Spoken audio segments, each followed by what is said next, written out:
دنیا میں اگر محبت کو صرف ایک لفظ میں قید کرنا ہو، جانتے ہیں کہ وہ لفظ کون سا ہوگا؟ وہ لفظ ماں ہوگا۔ جب بچہ پیدا ہوتا ہے تو کہا جاتا ہے کہ اس کا رزق اللہ کے ذمے ہے، لیکن زمین پر اس رزق، اس کی حفاظت، اس پیار کو اپنے ہاتھوں سے دینے کے لیے جس ہستی کو چنا گیا اسے ماں کہا جاتا ہے۔ ماں صرف رشتہ نہیں، ماں ایک ایسی پناہ گاہ ہے جہاں دنیا کی ہر پریشانی، ہر ڈر، ہر تھکن آ کر دم توڑ دیتی ہے۔ بچہ چھوٹا ہو یا بڑا، ماں کی گود اس کے لیے آج بھی سب سے محفوظ جگہ رہتی ہے۔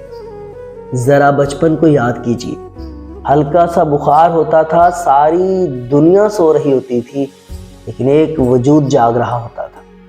وہ ماتھے پر گیلی پٹیاں رکھتی، کبھی آپ کو دیکھتی، کبھی آسمان کی طرف ہاتھ اٹھا کر رو رو کر دعا مانگتی۔ آپ سو جاتے تھے، بخار اتر جاتا تھا، مگر ماں کی آنکھوں میں نیند پھر بھی نہیں آتی تھی۔ جب آپ گرتے تھے، گھٹنا چھل جاتا تھا، زخم آپ کے جسم پر لگتا تھا، لیکن آنسو ماں کی آنکھوں سے چھلک پڑتے تھے۔ درد شاید آپ کو اتنا نہیں ہوتا تھا جتنا اسے آپ کو تڑپتا دیکھ کر ہوتا تھا۔ ماں قربانی کا دوسرا نام ہے۔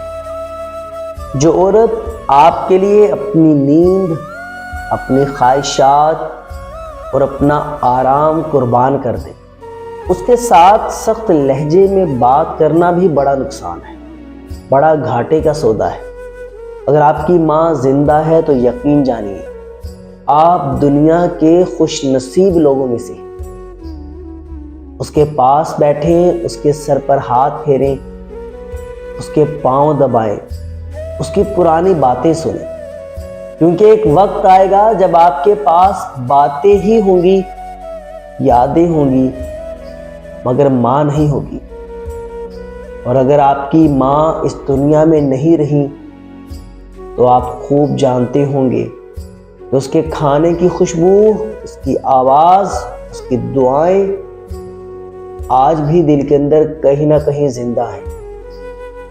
وہ جن چھوٹی چھوٹی باتوں پر ڈانٹتی تھی، وہی ڈانٹ دراصل آپ کو بچانے کی دیوار تھی۔ آئیے آج دل میں ایک فیصلہ کریں، جب تک ماں ہے اسے بعد میں مت پر ٹالیں۔ اسے آج ہی کہیے، امی میں آپ سے بہت محبت کرتا ہوں، آپ میرے لیے سب سے قیمتی ہیں۔ یقین مانیں یہ چند لفظ اس کے لیے دنیا کے ہر تحفے سے زیادہ قیمتی ہوں گے۔ اور اگر وہ اب ہمارے درمیان نہیں تو اس کے لیے دل سے دعا کریں کہ یا اللہ ہمارے والدین کی مغفرت فرما۔